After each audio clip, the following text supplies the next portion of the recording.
Assalamualaikum warahmatullahi wabarakatuh. Perkenalkan, nama saya Wahyu Pratama dari kelompok Tehians. Di sini saya ingin menjelaskan tentang bagaimana sejarah, terus struktur dan tugas-tugas komunitas atau organisasi. Komunitas adalah sebuah kelompok sosial dari beberapa organisme yang terbagi dari beberapa lingkungan, umumnya memiliki karakteristik dan habitat yang sama. Komunitas dapat diartikan dalam bidang sosial atau biologi, tergantung konteks pembicaraannya. Secara umum, komunitas merupakan kelompok sosial pada suatu masyarakat yang terdiri dari beberapa individu yang saling berinteraksi di lingkungan tertentu. Biasanya, kelompok sosial ini memiliki ketertarikan dan habitat yang sama. Namun, komunitas juga memiliki arti lain tergantung konteksnya. Ciri-ciri komunitas yaitu terdapatnya pembagian tugas dalam penyelesaian suatu masalah atau suatu pengelolaan suatu hal, sehingga masing-masing anggota memiliki peran dan tanggung jawab di dalam sebuah kelompok tersebut atau komunitas tersebut. Adanya akibat dari sebuah interaksi yang dilakukan oleh suatu individu dengan individu yang lainnya. Jenis-jenis komunitas yaitu terdapat beberapa macam. Yang pertama, berdasarkan minat. Munculnya interaksi antar kesatuan berbagai orang dibentuk karena adanya kesamaan minat atau ketertarikan para anggota.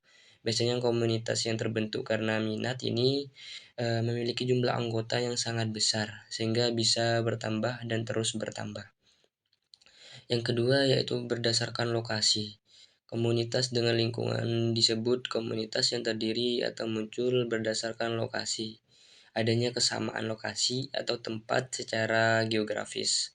Umumnya terbentuk karena adanya keinginan untuk saling mengenal satu sama lain, sehingga terciptanya interaksi yang bisa membantu perkembangan lingkungan.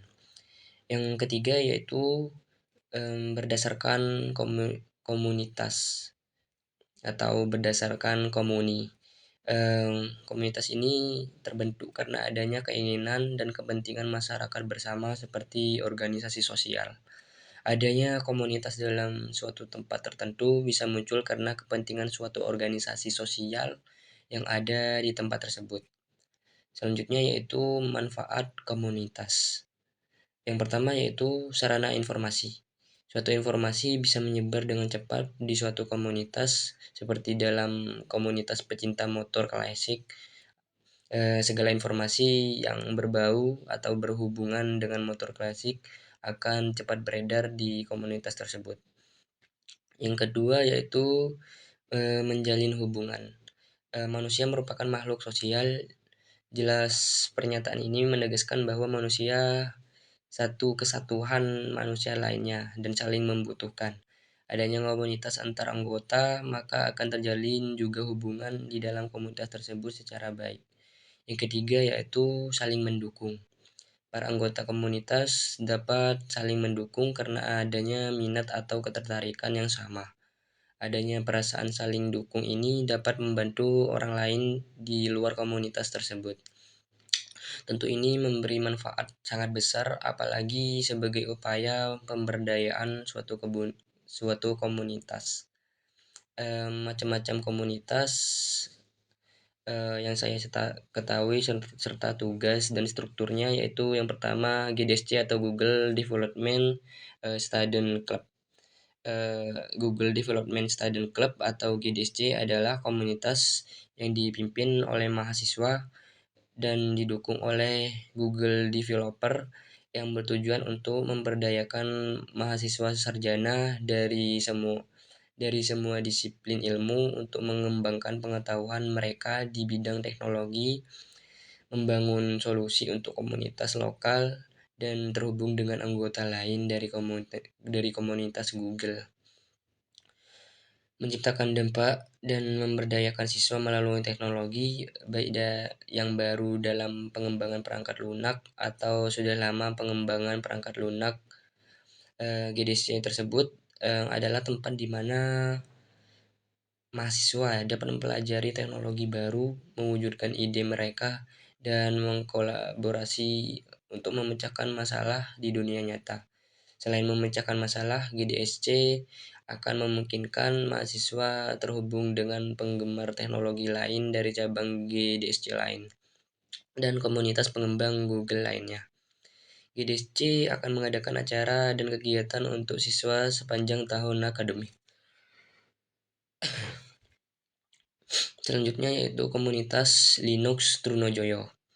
Komunitas ini terdiri atau dilahirkan pada tahun 2008 yang bernama Koelit atau Komunitas Linux Trunojoyo.